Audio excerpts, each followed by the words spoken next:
ជំរាបសួរពុកម៉ែបងប្អូននេះអញមកស្រាយចម្ងល់បងប្អូនស្រាយខមមិនបងប្អូនគាត់ថាខ្ញុំថតពីជីវិតពិតរងថ្ងៃខ្ញុំធ្វើអីខ្លះឃើញតែថតវីដេអូជាមួយនឹងមេជាងស្រីនេះឃើញអត់ខ្ជូតអត់ឃើញអត់បងប្អូនការងារខ្ញុំប្រចាំថ្ងៃឃើញខោអាវឃើញអត់នេះនេះការងារបងប្អូនការងារខ្ញុំធ្វើរាល់ថ្ងៃបងប្អូនចង់ឃើញខ្ញុំធ្វើការងារអីរាល់ថ្ងៃមកតាមមេជាងស្រីអត់ទៅមានប្តីទេបងប្អូននៅកំងញ៉ែបាននេះមេជាងធំនោះមេជាងតូចមេជាងនេះមេជាងញ៉ៃបំផុតនេះមេយ៉ាណាវមានរំមិនដែរមេជាងអីធ្វើកាមេរ៉ាផ្អើលបងចាប់ហើយបងអូស្អីចេះទេទាំងអស់នេះបងប្អូនគឺជាការងារដែលខ្ញុំធ្វើរាល់ថ្ងៃហ្នឹងហើយរវល់ដោយសារការងារនេះឯងរាល់ថ្ងៃគ្មានពេលទេបងប្អូនណាធ្វើទាំងយប់ទាំងថ្ងៃចុះខាងចៅណាយ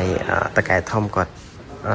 គាត់អត់ទាន់ការងារគាត់បញ្ញាប់ការងារខ្លាំងពេកហើយឡើងភ្លេចថតវីដេអូបងប្អូនហ្នឹងហើយបងប្អូនជួយ follow page ថ្មីខ្ញុំម្នាក់មួយផងបងប្អូនអរគុណបងប្អូនជួបគ្នានៅវីដេអូក្រោយបាយបាយ